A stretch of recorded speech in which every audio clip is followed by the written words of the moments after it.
morning po sa ating Panginoon at sa bawat isa po. Tayo po yung manalangin, tumayo at manalangin.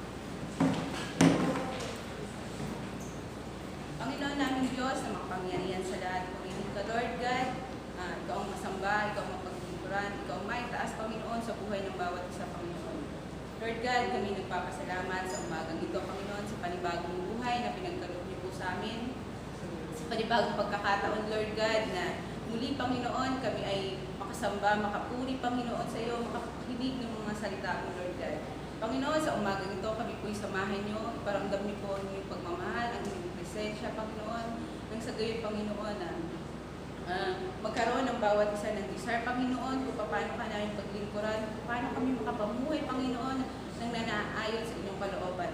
Panginoon, sa umaga nito kami nagpapalinis, Lord God, sa aming mga puso at isipan, sa aming buong linggo pagkakamali, Lord God, linisin niyo po kami, Panginoon, ang aming mga puso, Lord God, linisin niyo po ang bawat kahinaan, Lord God, ang bawat pagkakamali namin, ang bawat kasalanan namin, sa aming isip, sa salita at sa gawa, Lord God.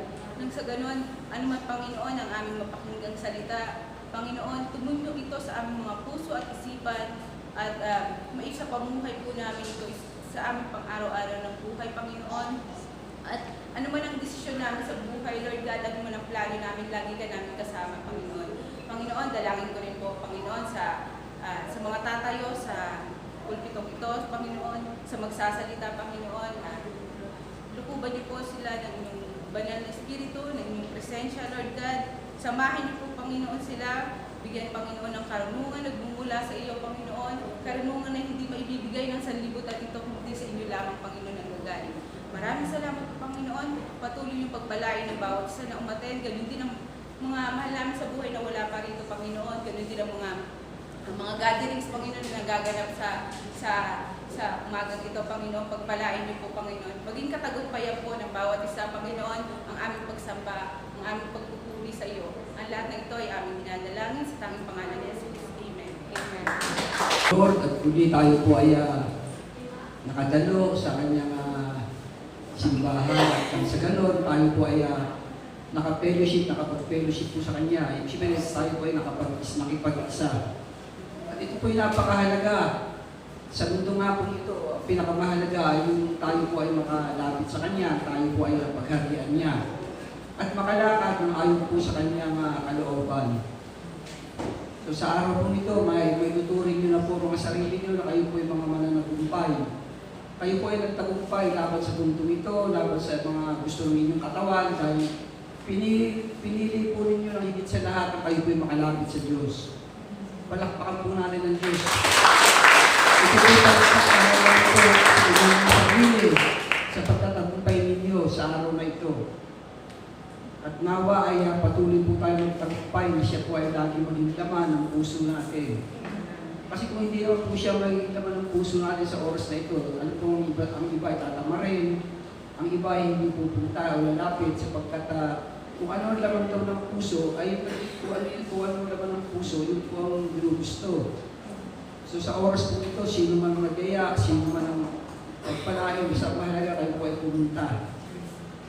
At hindi nabibigo ang sino man lumalapit sa Diyos. Kaya po ba? Sa nangyayari po ngayon,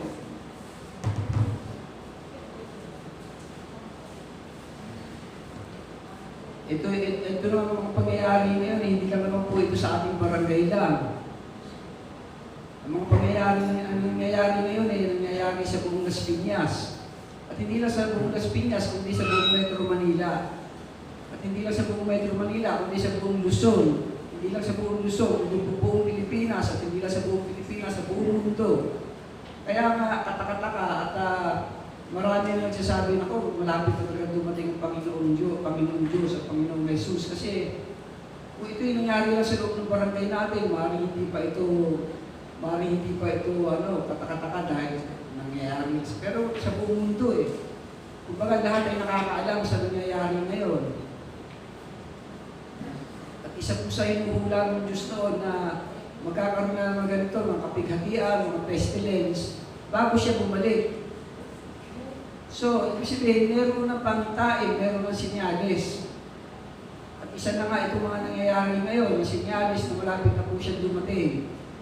Ngayon, kung siya po ay malapit ng dumating, halimbawa kayo ay naranasan niyo sa mga buhay niyo, meron kayo mga hinihintay na nagpa-abiso na siya malapit ng dumating. Yung mga may mahal sa buhay na galing abroad, yung mga may mga mahal sa buhay na galing probinsya, o yung may best friend ka na nag-abiso na, lalo na may uso na yung mga gadget, mga cellphone na yan, na nag-text na, o dadalaw ako sa iyo. So kapag kami gano'n, ano pong ginagawa natin? Kapag may nag-abiso sa inyo na siya daw ay dadalaw o darating, ano pong ginagawa natin? Naghahanda. Number 1 natin ginagawa yun, naghahanda.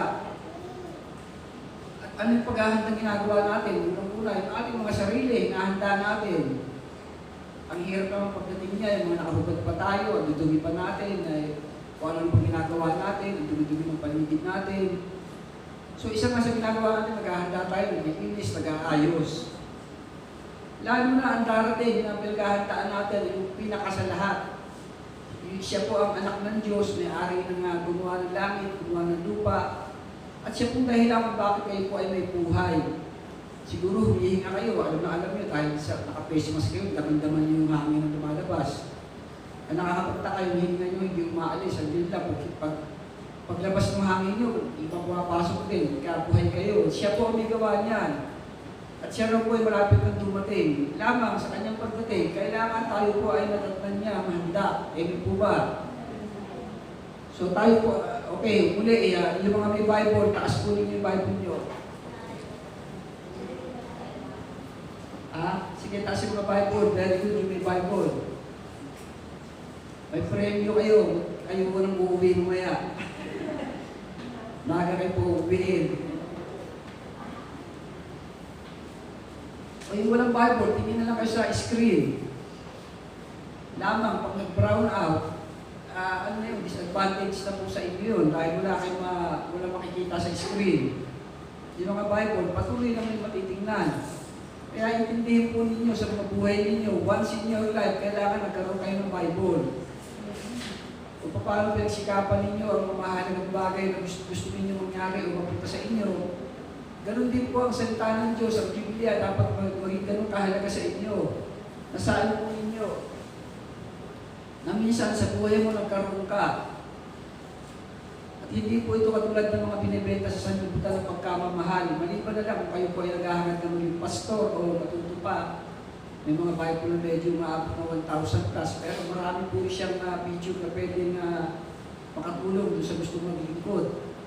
Ngayon kung mga ordinaryong Biblia lang na kinakailangan para malaman mo mga bagay tungkol sa Diyos at tungkol sa iyo, napakamura po niyan, meron 100 plus. Makakabili kayo at napakalaking advantage kapag kayo may Bible. Sa oras ng kalungkutan, sa oras ng kagipitan, meron kayong malalapitan. Sapat na ang kanyang salita upang magbigay sa inyo ng gabay, ng direksyon, ng lakas ng loob, ng pag-asa at something to na mahahawakan mo para kayo magpatuloy. So next Sunday, ang iba alam ko may mga Bible iniwan lang, hindi na siya naging gano'n kahalaga sa kanyang buhay. Next time dalhin ninyo, huwag niyong iwan sa bahay. Kasi hindi namin alam, ang pagbalik ng Panginoon isa yan sa kanyang hihiling sa iyo. Kung baga sa ID, pag may dumadaan tayo sa mga checkpoint, kung ano yung mga hinihingi. Baka mamaya pagdating ng Panginoon, tuwan-tuwa tayo kasi yan hihingin sa atin. Baka lang, hindi ko sinasabing yun, pero baka lang, dahil mahal yan Pag sabihin ng Panginoon, asan ang Bible mo? Tatawa-tawa kami sa harap niya. Hindi natin alam kung anong nangyayari. Pero kasi sa pagbabalik niya, kukunin daw lahat ng mga naghintay, mga ready na talagang tayong tinatanggap siya sa buhay nila. Kukunin. Sa iba po sa mga Pentecostal, sa mga Evangelical, ang tawag nila rin ay rapture. Yung kung saan ang mga tao naghintay sa Panginoong Jesus, sumampalataya, sila po ay tataas aangat. May iwan nila yung mga material na bagay o panlupa, pansanlibutan ng mga bagay sa kanila, damit, tsinelas, sabelo, aso, kung ano pa man, maiiwan niya, pero yung katawan mo, aakit mo sa taas, tatagos ka sa kesame, tatagos ka sa bubong, at pupunta ka roon sa piling ng Panginoong Jesus, sabi sa ulap. At itipunin niya lahat yung mga naghintay. Yung mga ready yun, yung mga nag-ready.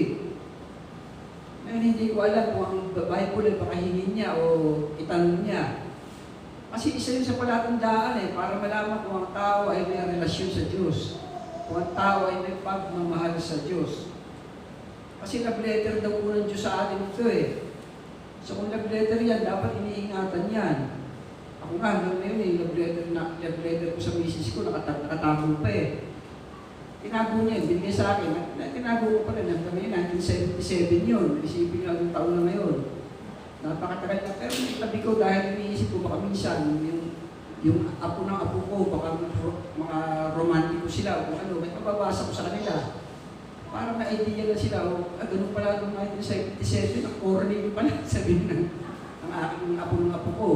Ang corny nyo pala, lolo, ngayon text-text na lang So, napakahalaga po ng Bible, mga kapatid. Amen po ba? 100 plus. Magkano po ng Bible? Magkano? Yung kay Joy, pakitasin mo sa Joy. Ayan, libre lang yan. Dinaan lang yan ni Joy sa English sa mga...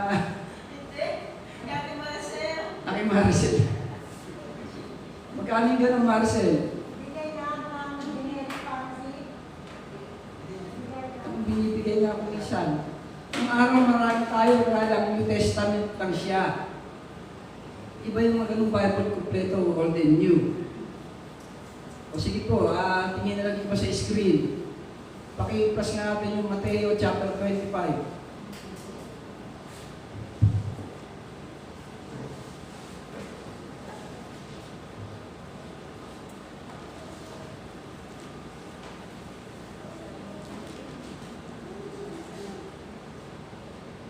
Verse 1 to 12.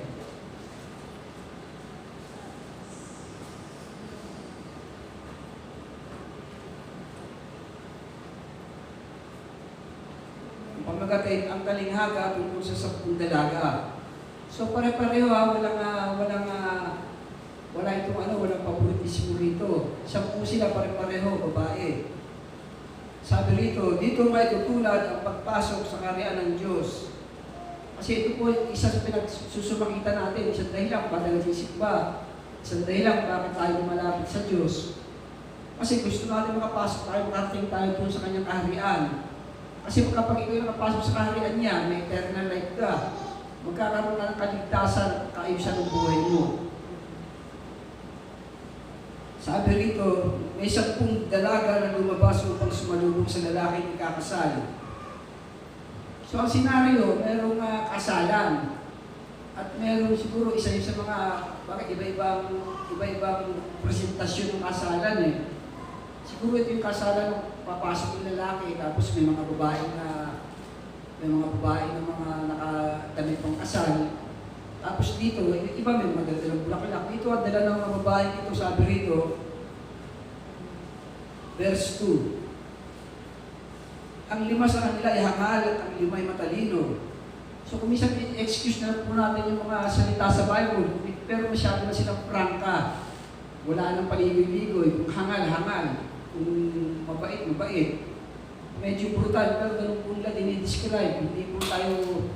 Hindi po gumagaling sa mundo yung mga nasa langit dahil lamang na lamang yan sila.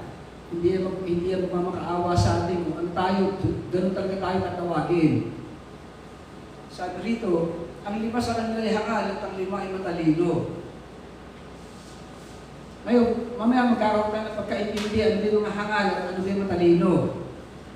Pero sa salitang matalino, at least may idea na tayo. Pag sinabi matalino, kung sa eskwelahan, yung mga madalas sasama sa top 10, o mga honor. Kung sa buhay naman, sila yung madidiskarte. Ang 5 sa kanila ay hangal, ang 5 ay matalino. So, doon sa salitang hangal, doon tayo nagkakaroon ng pagtataka, ano yung hangal?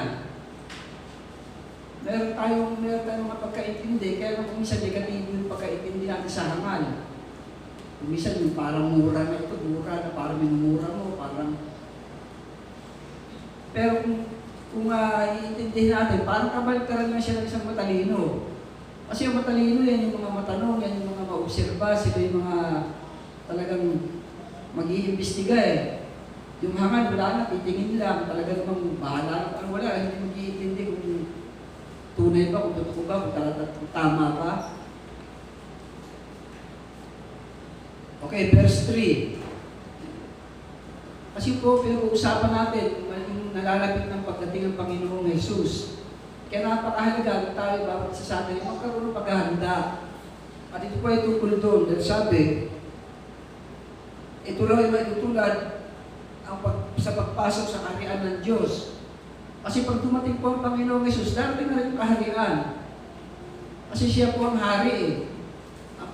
Yun naman daw ang dahilan kung siya punta rito para i-claim yung kanyang kingdom.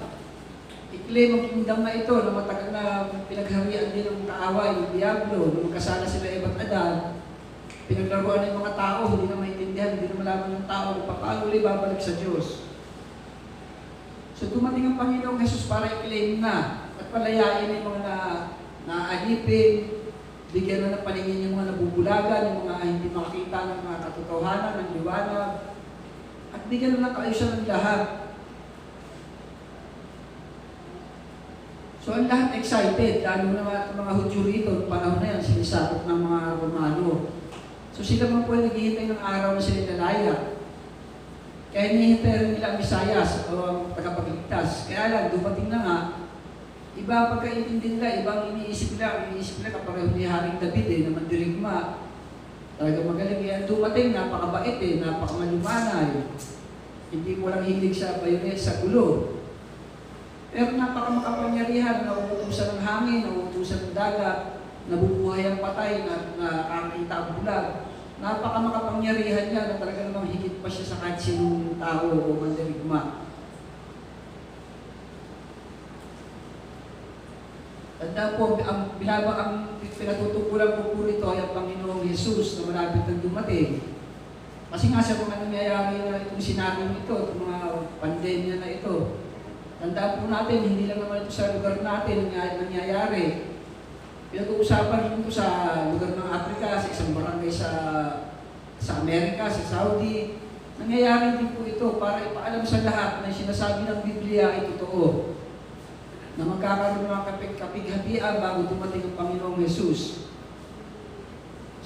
Narinig ko minsan, sabi kaya minsan nangyayari ito para i-aresto o kunin yung atensyon natin.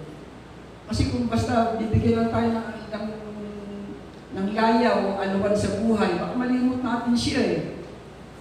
So kung minsan ang isang pinakamagandang paraan para ang tao ay magkaroon ng pag-intindi sa buhay niya, pahirapan mo, bigyan mo ng kahirapan para minsan po mag-isip, iiyak-iyak, nag-iisip siya, hindi tumatawag sa Diyos.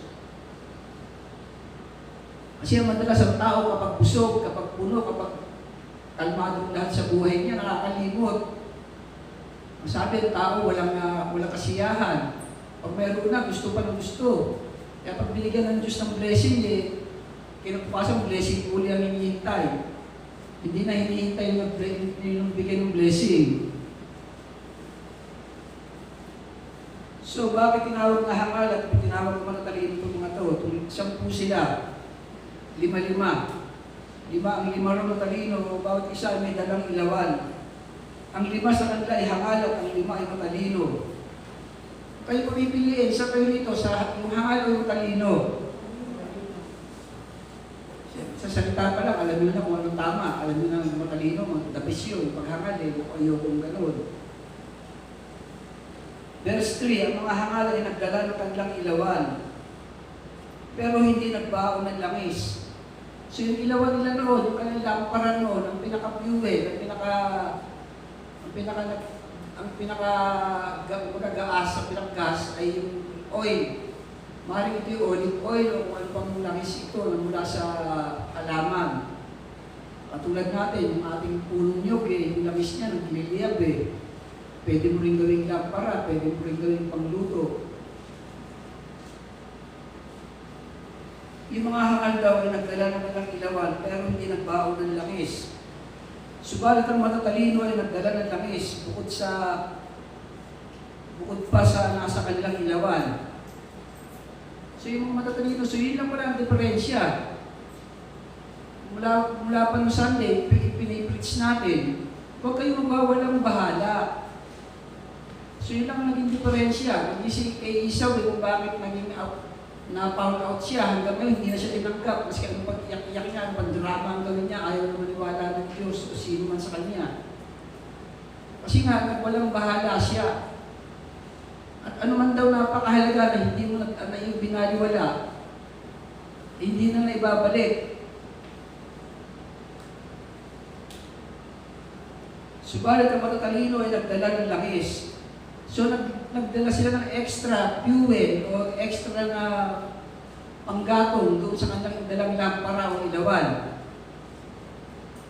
Verse 5. Nabalang ng dating ang lalaking ikakasal, kaya't inantok silang lahat at nakatulog. So pare-pareho, minsan tayo po, minsan ay pare-pareho nakakatulog. O nanlalamig, o minsan ay nawawala ng gana sa mga bagay na espiritual. Pare-pareho. Dahil nga kung isa sa tagal ng ating hinihintay. Sabi nga sa aklat ng ikalawang Pedro, chapter 3.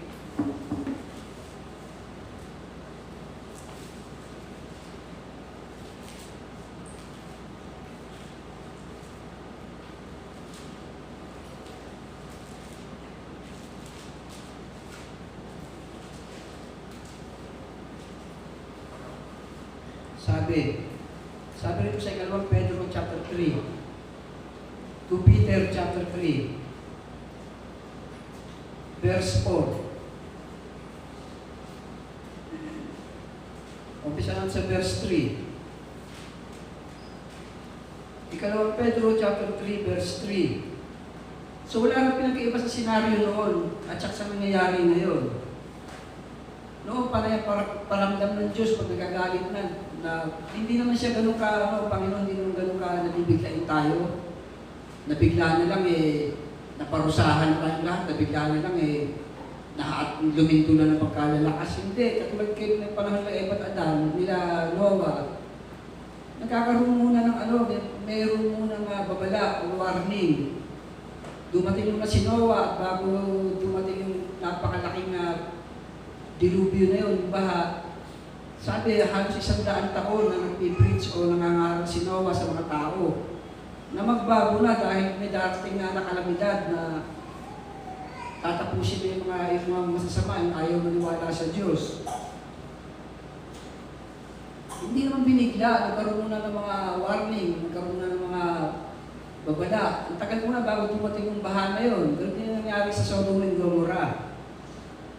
At siguro ganoon din sa ating kapanahunan, hindi naman agad-agad ito na dinahandahan muna tayo, pinatikim muna yung mga bandang kabitin muna ng mga araw, Tagaytay. Sila muna yung pinatikim ng mga face mask na yan. Tapos nagkaroon ng tagutong-gutong din, nagkaroon ng mga evacuation na yun. Pagkatapos nun, nadamay pa yung karoon ng pandemya. So hindi naman binibigla, dinadahan-dahan ng Diyos. Pero habang dumarating yan, pinapaalam sa atin. At tulad nga ngayon, kaya tayo malapit sa Diyos para maintindihan natin, magabayan tayo. Kasi isa sa ginagawa ng simbahan at tayo ay gabayan. Yung gabay para siyang hagdan, parang lubid na hagdan, na kailangan kumapit ka para kang makarating sa pupuntahan mo. Kung hindi, maliligaw ka, madudulas ka, mahuhulog ka. So ganun po yung gagabay ka. At yung pong ginagawa ng Diyos ng simbahan o ng kanyang salita, gagabayan po tayo. Pero isa sa mga responsibilidad natin, tayo ay mag-intindi. Huwag po tayo magbabaliwala. Okay, 2 Pedro chapter 3, verse 3. Una sa lahat, dapat ninyong malaman na sa mga huling araw ay lilibakin kayo. Iinsultuhin, may mga magpipilosopo, at pagtatawanan ng mga taong namumuhay ayon sa kanilang mahahalay na pita. Yung pita, yung gusto ng kanilang mga laman, yung mga gusto ng kanilang sarili. Lilibakin daw kayo, verse 4. Sasabihin nila, si Kristo'y nangakong darating, hindi ba? Nasa na siya ngayon? Inabot na ng kamatayan ng ating mga magulang, pero wala pa rin pagbabago buhat ng lalangin ng mundo nito. So, para sila mag-iinsulto, sabi mo darating, kakaroon ng wala pa hanggang ngayon. Namatay na yung mga lolo-lola namin, hanggang ngayon wala naman nangyayari sa mundo. Walang halaga, verse 5, walang halaga sa kanila ang katotohanan na ang langit at lupa ay nilikha ng Diyos sa bisa ng kanyang salita. Itong mundo at yung langit, nagawa ito sa salita ng Diyos, sinabi lang ng Diyos, magkaroon ng lupa, magkaroon ng ganito, magkaroon niya ng lahat.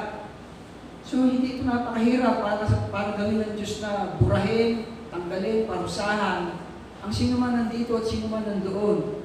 Kapag siya'y napuno na, nainis na, nagalit na, kung sa kabila ng pagkatagal-tagal na tayo ay kanyang ginagabayan, sinasabihan, pinagpapala, pinararanas ng kabutihan, sa tinagal-tagal na kung ayaw pa rin natin magbago, ayaw pa rin natin mag-intindi sa Kanya, baka dumating talaga ang wakas na darating nga yung sinasabi kung ng Kanyang salita. Verse 5, walang halaga sa kanila katotohanan na ang langit at lupa ay nilikha ng Diyos sa bisa ng Kanyang salita. Nilikha niya ang lupa buhat sa tubig at sa gitna ng tubig at sa pamamagitan din ng tubig ng laking baha, ginunaw niya yung unang daigdig ng panahon ni Noah. At sa bisa ng salitang ito nananatili ang langit at lupa para tupukin, para sumugin na sa apoy pagdating ng araw ng paghuhukom at pagpaparusa sa masasama. Isang araw daw susunugin, magliliyab na lang bigla. Hindi siya nakapagtataka nga, isang pinagtataka ng mga bigla na nagliliyab yung mga gupat sa California, mga gupat sa Australia, at isang gupat sa Europe na bigla na lang nagliliyab. Siyempre mga scientists, may kanya-kanya silang mga dyan, may kanya-kanya sila, kasi kaya mga scientists sila Magagaling sila magsaliksik, gagamitan nila ng science pag nagliyab. Sasabihin nila, nagkiskisan yung dalawang dahon na tuyo, nagliyab. O kaya, yung tuyo-tuyong damuhan, may dumaan ng mga naninigarilyo, tinapunan ng sigarilyo, nagliyab. Pero yun po, isa na katotohanan ng salitang ito, natutupukin na lang, magliliyab, maraming bagay magliliyab. Pero hindi pa naman ibig sabihin ganun na ang parusa. Warning na yun mga kapatid, mag-intindi na tayo sa gusto ng Diyos na intindihin natin. At sabi, verse 8,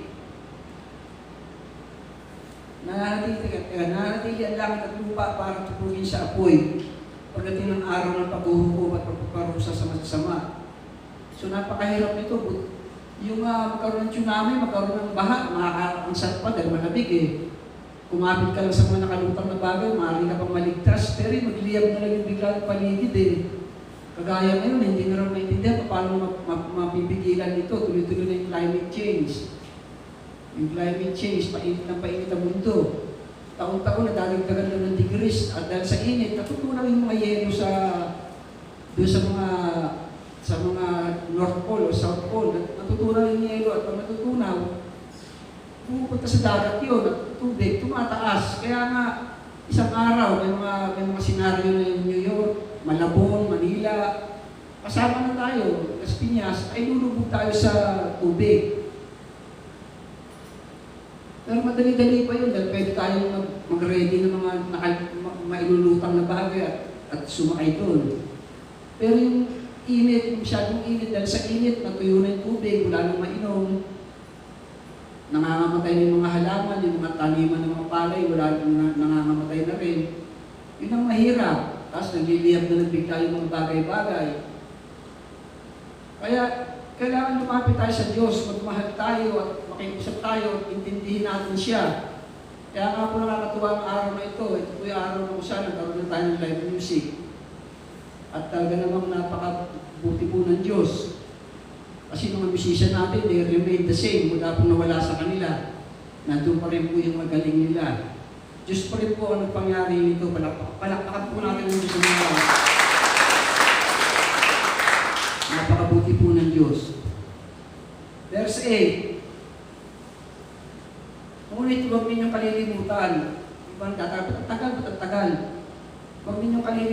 mga minamahal, sabi. Sa Panginoon, itindihin ninyo, ito may katotohanan. Kasi maski po sa lumang tipan, sa awit, binabanggit po yan. At ito naman po yung totoo, binakita nga akong libro science book ng pang grade 6. Kinuha ko yung page na yun para alamin lang na totoo nga. Sabi rito, ang isang araw ay 1,000. Sa Panginoon, ang isang araw ay sa langit, sa piling ng Diyos, sa piling ng Panginoong Jesus. Isang araw lang doon, 1,000 taon na sa atin, kaya hindi siya nababagot doon, hindi sila nababagot. Isipin mo, yung 500 taon sa atin dito sa mundo, kalahating araw lang nila, 6 hours, ano ba kalahating 12 hours, 500 kasi ang 1,000 taon katumbas lang isang araw doon. So yung kalahating araw doon, ibig sabihin 2 oras doon, katumbas dito, kalahati mo 1,000, 500 taon.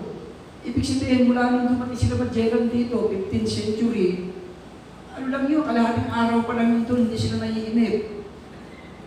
Nung dumating sila Magellan, 1560 o 1590 o 1550, ano bang year yun? Basta 15 So 500 years ago lang halos. 1,500 ang kalendaryo nun ngayon ay 2,000 na. 2020. So halos 500 years lang. Hindi sila naiinip doon. Kalahating araw pa lang yun. Yun na nga lang magbihis ka, abutin ka lang ng mga isang oras isang oras doon, kung ang 500 taon ay kalahati 12 hours, ang kalahati ng 12 hours, 6 hours, ay kalahati ng 500, 250 years, ay bali 6 na oras lang doon. Nagising ka ng alas 6, kakain ka naman ng tanghali, alas 12, ganun lang yun, 250 years na nagdaan. Kaya hindi po nakakainip doon. Pag tayo nga, kung meron nga po hindi pa tayo abutan ng rapture, pag tayo sa rapture, meron mamatay sa atin dito na ligtas naman, may relasyon sa Panginoong Hesus. At doon ang punta mo, hindi ka maiinip. Kung iniiyakan natin yung mga namamatay ng mga Kristiyano, hindi sila kaiyak-iyak. Ang totoo niyan, nasa magandang kinilalagyan na sila. Ang kawawa, yung mga walang relasyon, kaya nga napakahalaga na dapat sila yung mga bahaginan. Dapat sila yung mga pagabayan din. Ang kawawa, yung mga walang pagkakilala sa Kanya, sa Panginoong Jesus, yung walang relasyon sa Kanya. Pag sila namatay, pwede mong iyakan ng iyakan dahil sila yung magpakailanman, parurusahan sa lugar na mahirap, yung impyerno na tinatawag. At hindi na sila makakaalis doon. Alam mo, pinakamasakit ay meron naman chance, meron naman pagkakataon na isang araw, pwede sana silang naipakilala, pwede sana nabahaginan din sila ng kung anong meron tayo. Kaya alam kung bakit hindi nangyari, ay nasa sayo na yun. Pero paano ginawa mong pagsisikap, kung paano ginawa mong pag-effort para maiparating sa kanila, maipilit sa kanila na sila kailangan ay magkaroon din ng relasyon kay Jesus. Ngunit huwag niyong kalilimutan lang ito mga minamahal. Sa Panginoon, ang isang araw ay 1,000 years sa atin. At ang 1,000 years sa atin ay isang araw lamang sa kanila. Verse 9, ang Panginoon na hindi nagpapabaya sa kanyang pangako, tulad ng inaakala ng ilan. Ito magandang balita mga kapatid. Hindi pa niya tinutupad ang pangako yun ng kanyang pagbabalik. Mahal, kaya nga sinasabi natin, nangyayari itong pandemya sa buong mundo. Isa ito sa mga palatandaan na malapit na siyang dumating. Pero maaaring matapos na rin itong pandemya na ito, back to normal na naman tayo. And then, abutin na naman ng mga ilang taon. At maaaring sabihin ng sino man, kala ko ba darating, ba't wala pa hanggang ngayon? Ito po ang sagot dyan. Hindi pa niya tinutupad yung pangakong yun, alang-alang sa inyo. So, tingnan nyo, parang rin pala sa kabutihan natin kung bakit hindi pa siya bumabalik. Sa isang bandang isip ko, minsan nagpe-pray ako kami noon, bumalik na po kayo sa hirap na nangyayari minsan na nararanasan din namin, nararanasan ko. Sabi ko, Lord, sana bumalik na kayo. Kaya lang, pang iniisip yung mga mahal ko sa buhay, naiisip ko, kawawa naman sila. Marami pang hindi ligtas sa mga kamag-anak ko. Hindi pa rin ako nakakasiguro sa mga pamilya, sa mga mahal ko sa buhay. Hindi pa rin nakakasiguro kung sila ba talaga ay mayroong lubos na kaligtasan. Maniniwala naman, mararamdaman mo naman kung meron na katulad na rin ng iba, nandun na rin yung kanilang pag-iintindi sa mga bagay na tungkol sa Diyos. Doon mo lang masasabi ang taong ito maka-Diyos na. Doon ka lang makakahinga ng maayos ay salamat. Kasi kapag ang tao ay may magandang relasyon sa Panginoon Diyos, maayos ang pahihinat na noon. Siya man ay mamatay, doon sa piling siya ng Diyos, hindi yung kaiyak-iyak. Ang Panginoon ay hindi nagpapabaya, verse 9, sa kanyang pangako tulad ng nakakala ng ilan. Hindi pa niya tinutupad yung pangako yun, alang-alang sa inyo. So, tinan nyo, ito rin pala sa kabutihan natin kaya hindi pa siya bumabalik. Pinibigyan niya ng pagkakataon ng lahat na makapagsisi at pagbalik loob sa Diyos. Sapagkat hindi niya nais na kayo mapahamak. Tinan nyo, pagmamahal pa rin niyo, bakit ayaw niya pang bumalik, bagamat ayan ang mga sinyalis. Ayan ang mga palatandaan na kailangan siya pumunta na, bumalik na rito. Pero hindi pa nangyayari. Ibig sabihin, pagmamahal pa rin niya sa atin. Binibigyan niya ng chance ang lahat na makapagsisipa at may masmasan. At maaaring magkaroon pa rin ng chance na katulad ninyo sa araw na ito, nagkaroon ng pagkakataon makapakinig ng mga ganitong mensahe. At sana sila rin ay magkaroon. Pero kung mamadaliin natin, darating na ng Panginoong Jesus, napakarami ang hindi maliligtas.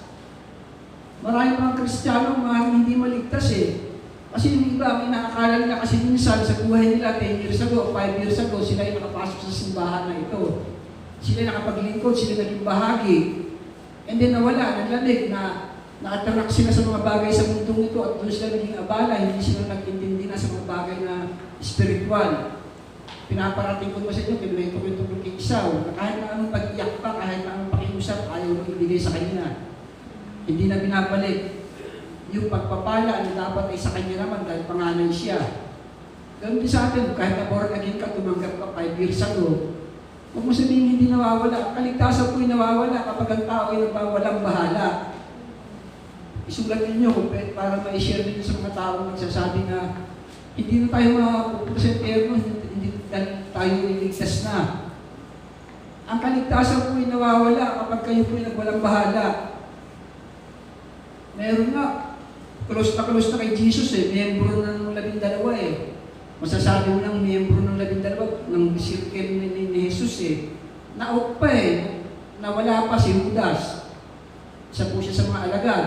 Meron naman mag-asawang Ananias at Sapphira na talagang mga alagad din. Naot din. Bakit? Kasi hindi sila ganun kaintindi sa mga bagay tungkol sa Diyos. Alam nyo, habang nangyayari ang mga bagay na ito, bumibigat, ay lalo ninyong intindihin ang mga bagay ng pakipag-isa sa Panginoong Jesus. Kaya nga kanina doon sa Mateo 21, ang kwento ay tungkol sa kasalan. Kasi ang pakikipag-isa po sa Panginoong Jesus ay tulad ng pag-aasawa. Wala nang hiwalayan. Ang pag-aasawa ay pinakda ng Diyos na wala nang hiwalayan. Kapag kayo ay nagsama, kayo ay nagiging isa. You become one. Hindi ka na si Mr. Reyes, hindi. Siya hindi na si Mr. Ramos, hindi. Kung ano apelido ng asawa, yun na nagiging gano'n na siya, nagiging isa na sila.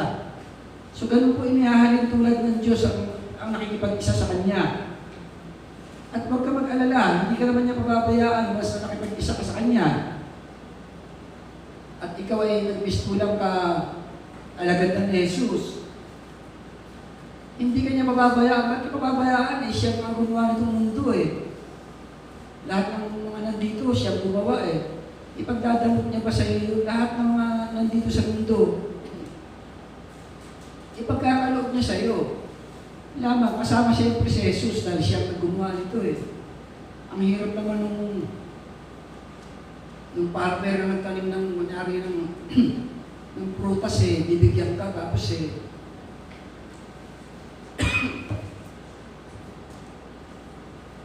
Nakatakot na rin yung bubono.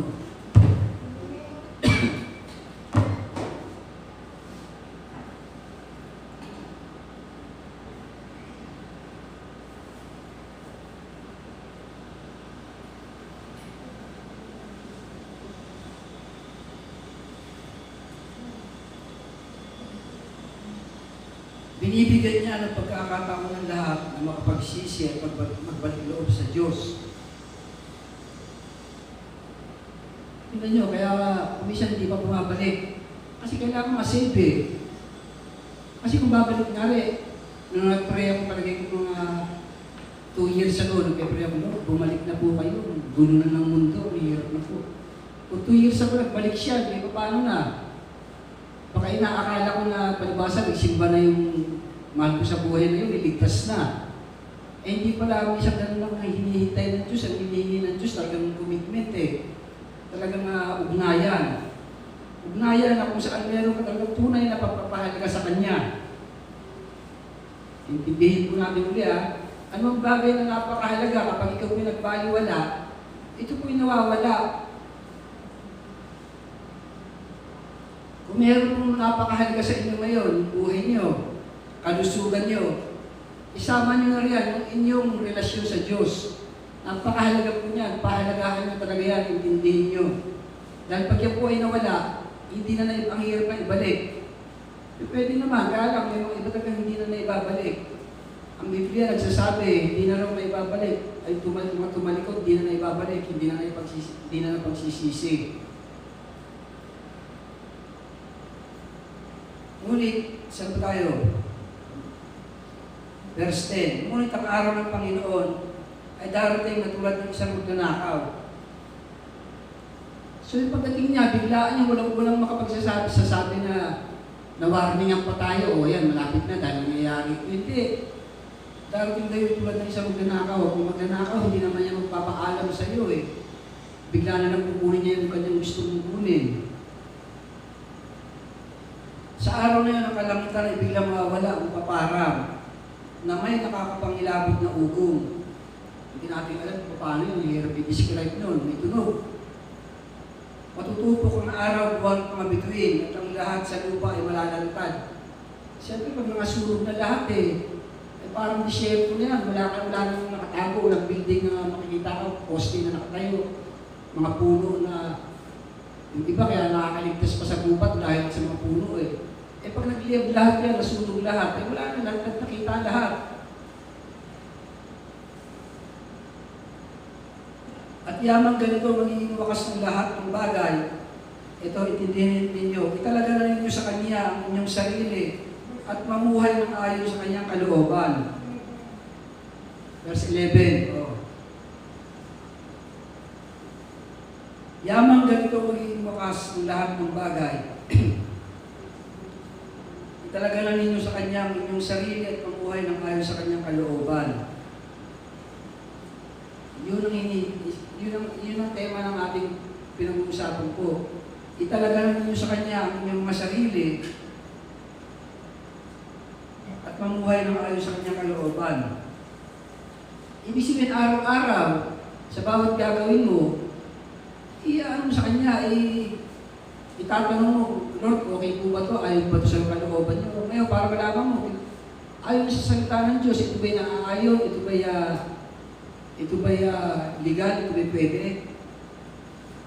Kasi yung mga bagay talaga na kumisan ang mundo mapayag pero pag hindi napayag ng Biblia, wag mong gawin. Samantalang hinihintay ninyo ang araw ng Diyos, magsikap kayo mabuti para madali ang pagdating ng araw na yun. Araw ng pagkatupok ng kalangitan at pagkatunaw sa matinding init ng mga bagay na naroon. Ngunit ayon sa pangako ng Diyos, naghihintay tayo ng mga bagong langit, bagong lupa na pinaghaharian ng katarungan. Kaya mga minamahal, samantalang kayo naghihintay, sikapin ninyong mamuhay na payapa. Huwag kayong warpre, huwag kayong palakaway. Sikapin niyo mamuhay ng payapa. So, ibig sabihin ito, para mamuhay ka, maging pasensyoso ka na lang. Let go mo na lang, mga konting bagay lang, let go mo na. Kung mahalagang piso lang, hindi nakabayad, sige na lang. Huwag lang maging magulo ang buhay mo. Huwag ka rin magkaroon ng kaaway. Sikapin ninyo mamuhay ng payapa, walang tuwis at kapintasan. Alalahanin ninyong kaya nagtitimpi ang Panginoon ay upang bigyan kayo ng pagkakataong maligtas. So balik na po tayo sa Mateo 25.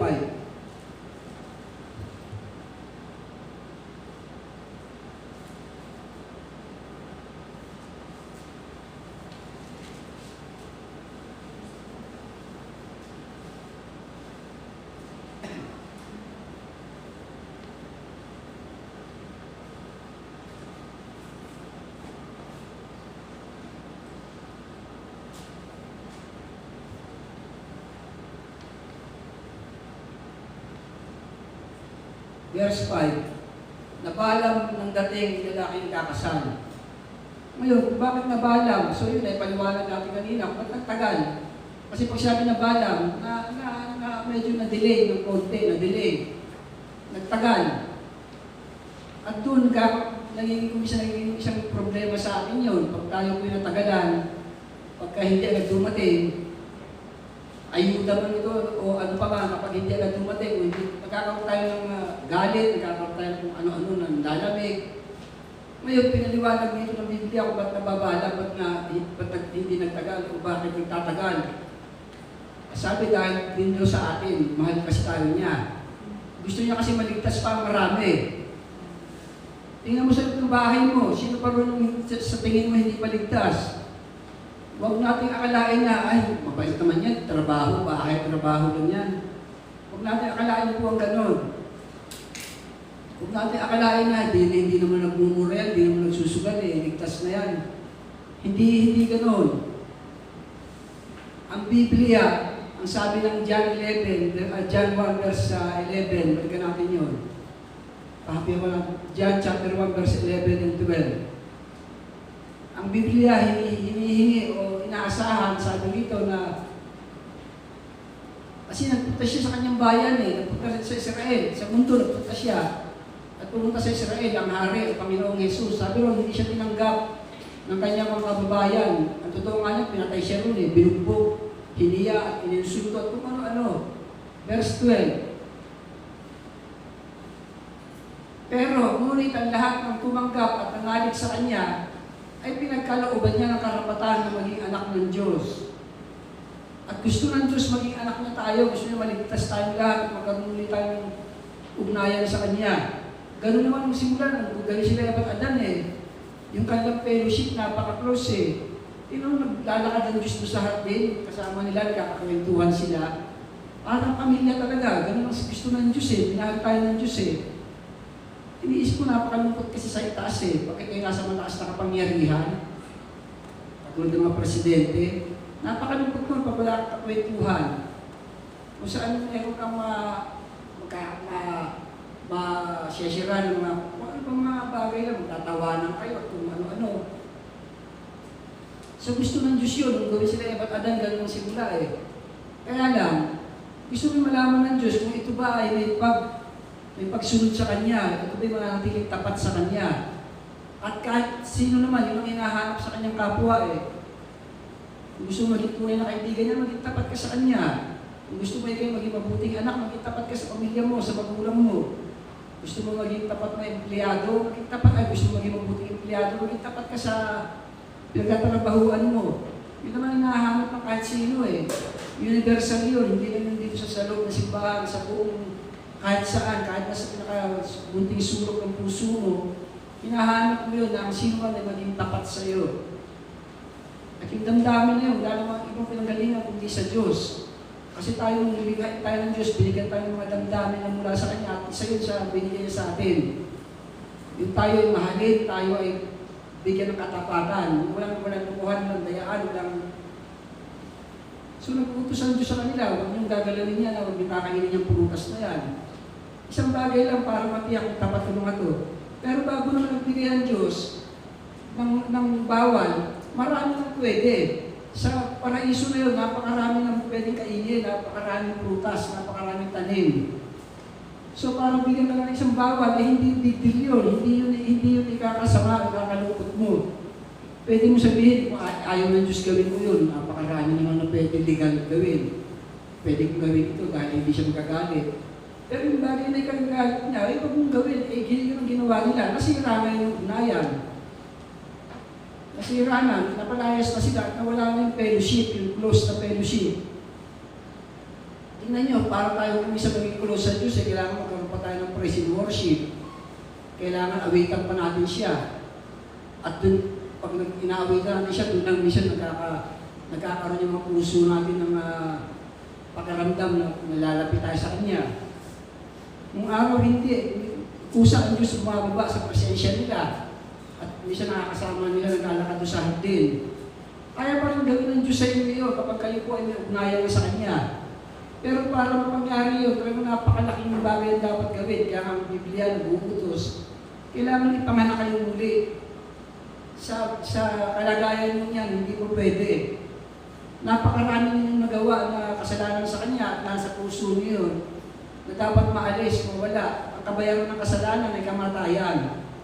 At ayaw naman ng Diyos na patayin kayo, ayaw niya. Mahal niya tayo eh. Kaya ang inutos na lang, ipanganak tayo muli. At yun naman ay napaka-imposible. Sabi nga ng matalinong tao na kausap ni Jesus sa akit-sakilat ng John 4 eh. Paano napanganak muli? Papasok hindi kami sa matagis ng nanay namin. Ay hindi rin gano'n ang ibig sabihin ng Panginoong Jesus. Kaya ipanganak kayo muli. Manggagaling ito sa Diyos din. Kasi gumawa sa'yo, Diyos din na mag-approve. Kung anak ka na niya o hindi, pwede ka niya maging anak. Pag naging anak ka niya, pinanganak ka ng muli. Katulad ng isang pagiging panganay, ikaw naging anak ka niya. Hindi ka bunso, hindi ka kundi pantay-pantay sa sino ang pinanganak na muli, pare-pareho tayo.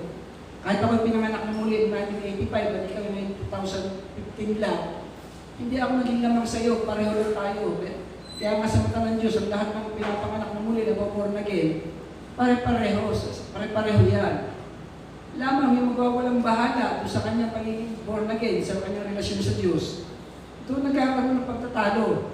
At yung pagwawalang bahala sa atin, tandaan natin, tayo po ang lahat lagi ang may responsibilidad nito. Ikaw lang ang natukso, ikaw lang nag-isip ng masama, ikaw lang ang naghangad ng bagay na hindi dapat hangarin. Samantalang pare-pareho naman, katulad mo sa babae na yun, pare-pareho naman kayo na naghihintay. Bakit sila nakapaghintay? Bakit naisip nila yun na kailangan sumunod kami? Ba't ikaw, ba't din mo naisip sumunod? Okay, balik tayo sa Mateo 25. Ngunit ang hating gabi na, sa balikan natin verse 5 muna, nabalam ng dating lalaking kakasal. Kaya inantok silang lahat at nakatulog. Kumisan, pareho naman, yung isa mayroong mga naglalamig. Ewan ko, meron dito nakabuo ng service na sa loob ng isang taon walang patlag yung Sunday niya, nabuo niya talaga. Bagamat meron man nakakabuo nito, pero meron naman talaga kumisan nakakatulog siya. Ibig sabihin kasi pagka tao nakatulog, talaga nadidetach yung relasyon mo sa anumang bagay, yung attachment mo, yung pagka hindi mo sa anumang bagay, nawawala pag nakatulog ka. Siyempre, tulog ka Hindi mo na maiintindihan yung binabantayan mo, hindi mo na maiintindihan yung pinapanood mo, hindi mo na mababasa yung binabasa mo, nakatulog ka At lahat naman daw nakatulog, inantok silang lahat at nakatulog. Dahil nga sa paghihintay. Pero tandaan nyo, kaya yung hinihintay natin, walang problema sa Kanya. Kaya siya matatagalan kasi para din sa kabutihan natin, yung mga mahal sa buhay pa tayo hindi maligtas. At totoo yun, huwag natin ikatwiran na, ay hindi, mabait naman si ganito. Walang mabait-bait dito sa mundo kapag walang relasyon kay Jesus. Delikado. Ngayon, kung sabihin, tumanggap may relasyon na ako sa Kanya, sige, kailan makita sa buhay mo. Yun ang isa sa mga requirement ni Juan Bautista sa pagiging born again. Yung mga mapapabautismo, yung mga paraseo, mga pare. Kumbaga mga banal na yun. Sabi ni Juan Bautista, pakita nyo sa buhay nyo na kayo nagsisisi. Huwag yung porke sabihin, born again kayo ligtas na kayo. Kailan makita sa buhay ninyo.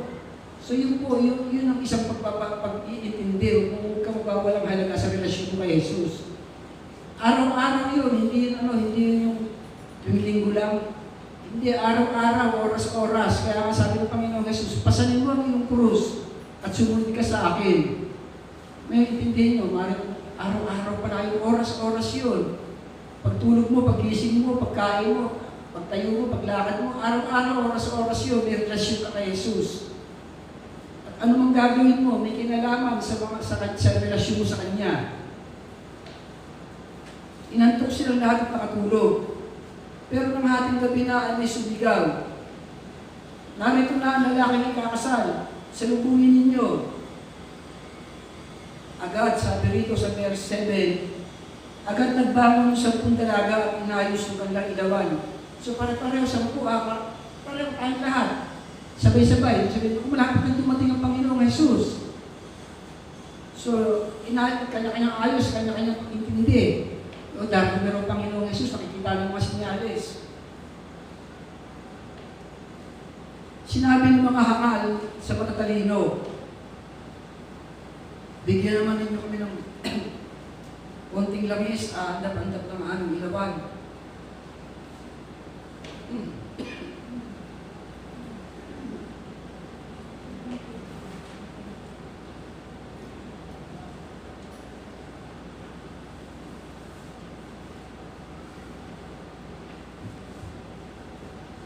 Tutuloy pa ba natin to?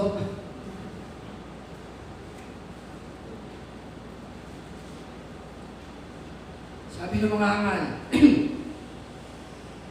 bigyan nyo naman kami ng konting langis, aandap-andap ng aming ilawan. So, alam niyo, aandap-andap, yung parang papatay-patay buhay na.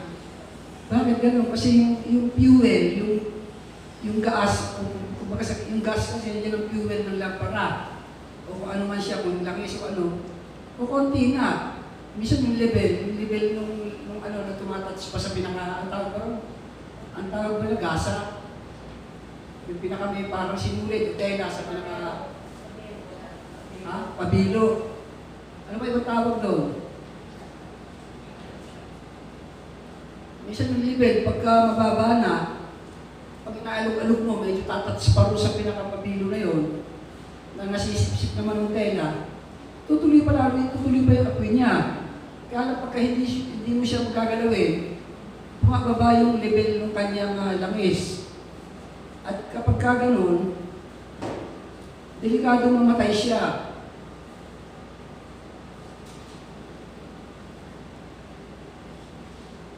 Baka hindi magkasya ito sa ating lahat, sabi ng matatalino. Mabuti pa'y pumunta kayo sa nagtitinda at bumili kayo para sa inyo. Kaya't lumakad yung 5 hangal na dalaga.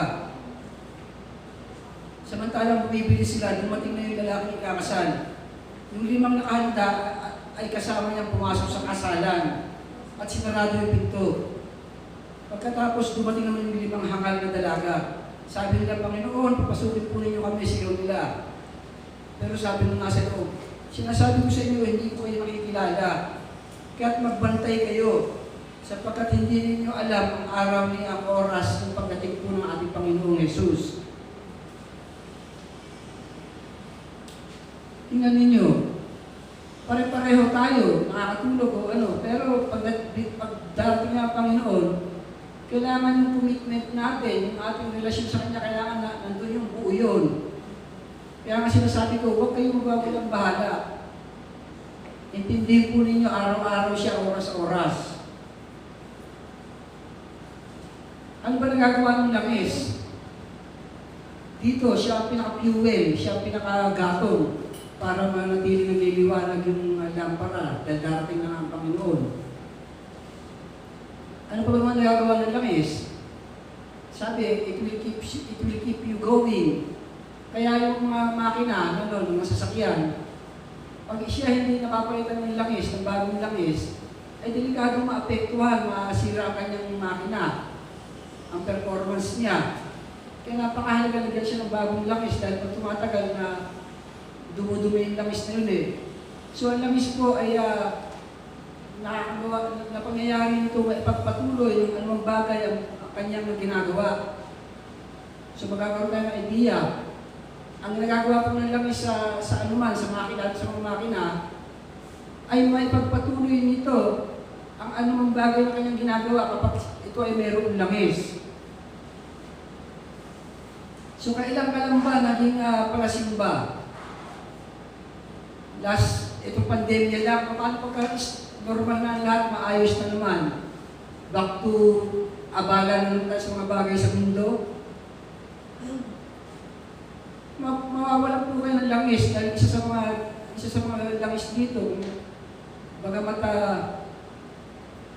isa sa sinasabing sinisimbolo sa langis ay ang banal na Espiritu. Holy Spirit, pag ang Espiritu Santo ay nasa inyo, nagkakaroon kayo ng kakayahan, lakas, kapangyarihan para may isagawa ang mga bagay na inuutos ng Diyos. Ano pa ba natin mayahalin tulad ng langis para tayo ay makapagpatuloy? sa mga spiritual na bagay. Ano pa ba, saan pa ba natin maihahalin tulad? So, yung salita ng Diyos, ang gawain ng Diyos, ang mga bagay po tungkol sa Diyos, para po itong langis na magbibigay sa inyo ng lakas para kayo po'y magpatuloy. Ang salita po ng Diyos ay nagbibigay ito ng inspirasyon eh. Sabi nga ng Hebreo 10:25, pakiclass, Sister Hebreo 10:25, tingnan nyo. Ang nagagawa, para daw tayo makapagpatuloy. Huwag kaligtaan ang pagdalok sa ating mga pagtitipon, gaya ng ginawa ng ilan. Kundi palakasin ang loob ng isa't isa, lalo na ngayon, nakikita natin lalapit na ang pagdating ng Panginoon.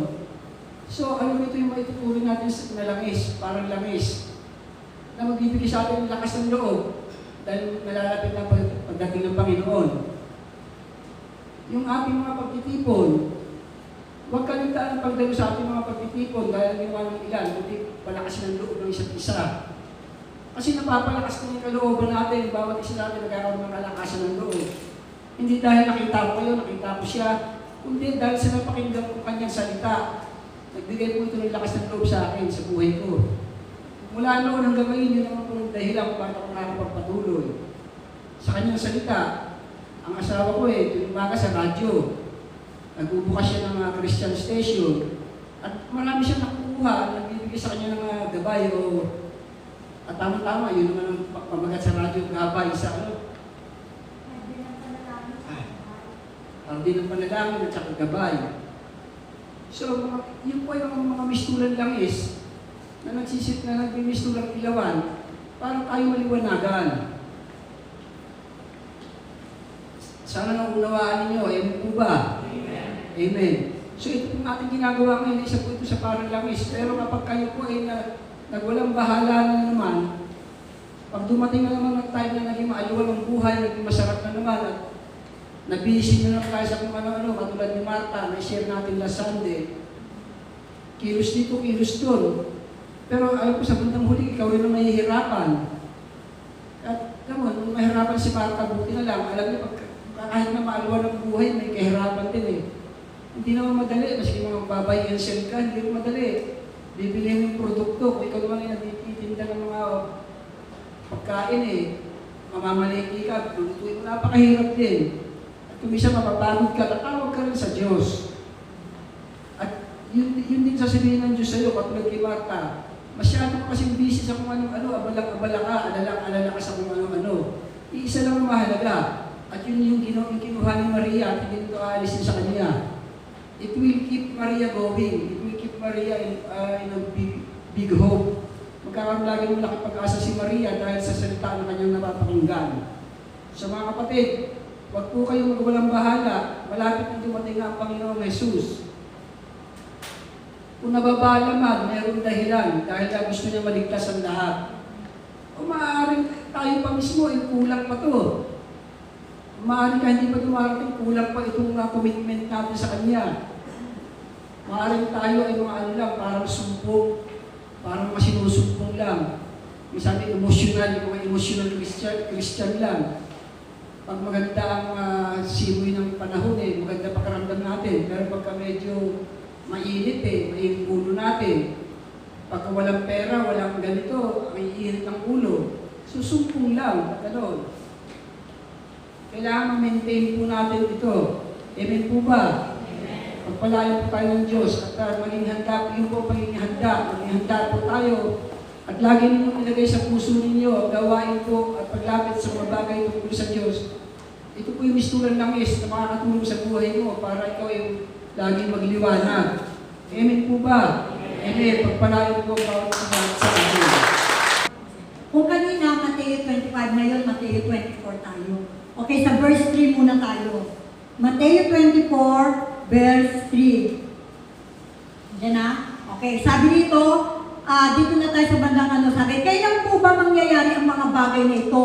Ano po ang magiging palatandaan ng inyong muling pagparito at ng katapusan ng mundo? So nagtatanong dito ang mga alagad na sinasabi, kailan po ba talaga mangyayari ang pagbabalik nyo? Ano daw yung mga palatandaan? Sabi ganon. Ito ang tugon ng Panginoong Isus sa kanya.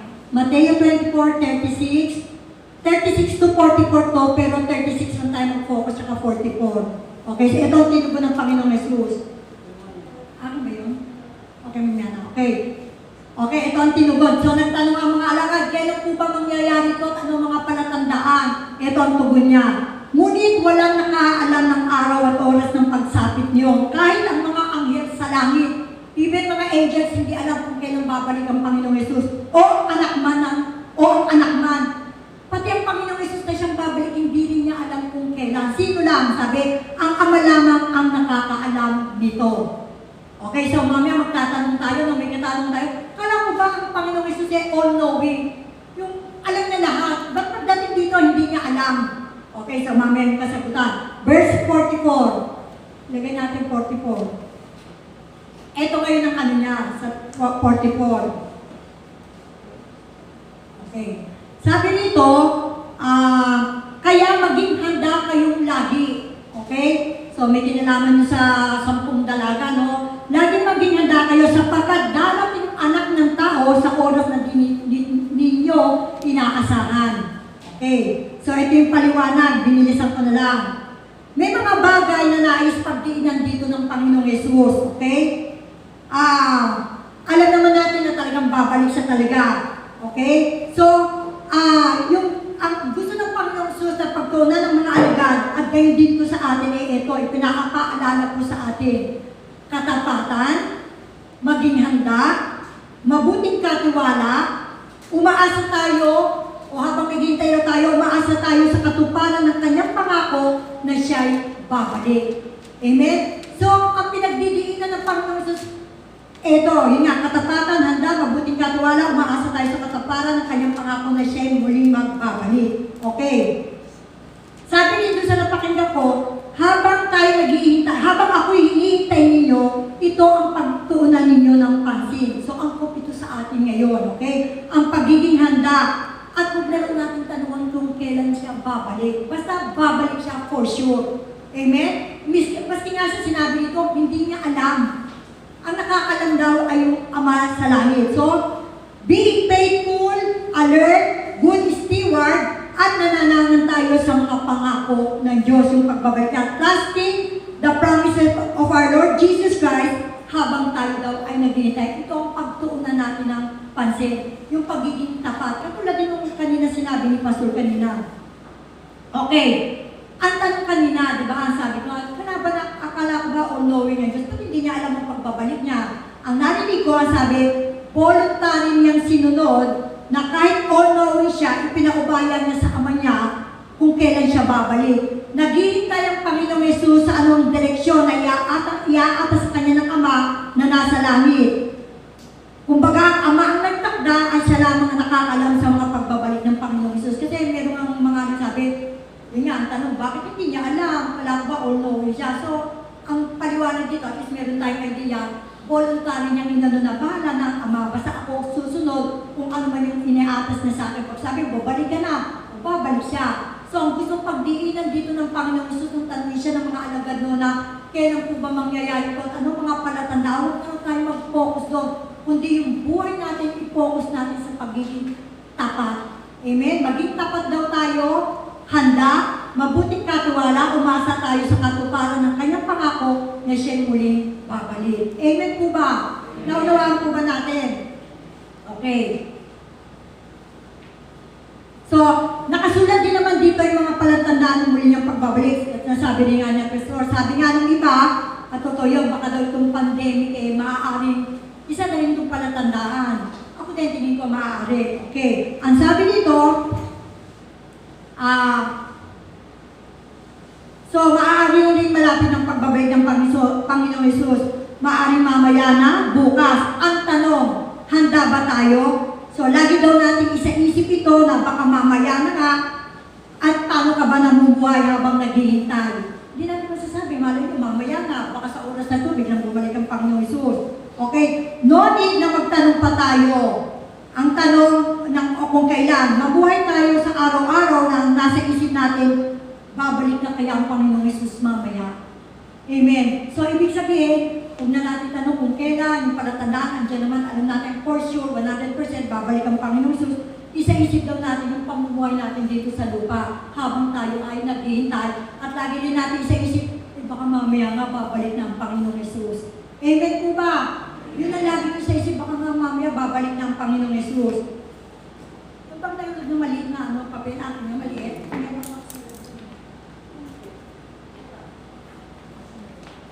Okay. So, ako minsan naisip ko yung mga, hindi naman lahat yung mga namuhay ng mararangya, mayayaman, ganda ng kwarto, naka-aircon, lahat. Hindi naman masama yun lalo na pero wala sa buhay nila ang Diyos. Pagdating ng araw, iiyak yan. Yung sinasabi ng kahit anumang pag-iyak ni Esau, na nagwalang bahala siya dun sa kanyang pagiging panganay, kahit anong pagsisisi ang hiningi niya sa wala nang magawa. Ganun din, yung mga namuhay ng hindi iniintindi yung mga spiritual na bagay, yung mga iniintindi yung mga mundo lang dito, yung mga bagay sa mundo.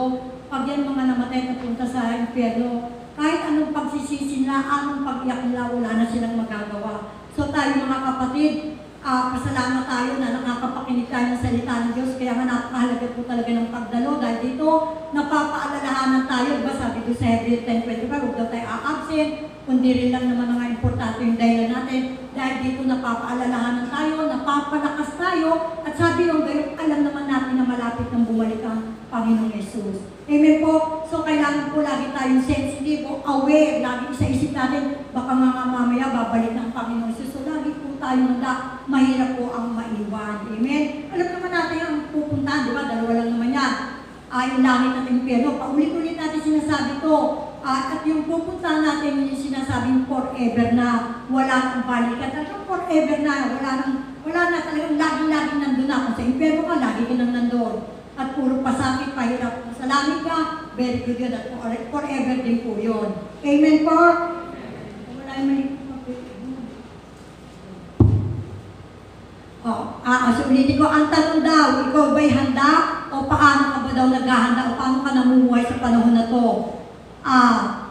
So, nagtanong ang mga alagad, tell us when, iba ang naging tugon ng Panginoong Hesus sa naging tugon, nasabi, pagtuunan nyo na lang yung pamumuhay nyo dito sa lupa. Amen? Paano kayo namumuhay? Dapat sa mga bagay na spiritual, nandito pa tayo sa lupa, kailangan pa natin magtrabaho, at pwede naman tayong yumaman. Normal yung gusto rin ng Panginoong Hesus, pero maging priority talaga natin ay mga bagay tungkol sa Diyos. Second na lang yung mga bagay dito sa mundo. Dahil sabi nga, pag tayo namatay, ano bang session sinabi ko na sa lupa tayo nilibing, ganun lang pala kaliit. 3/6, very good.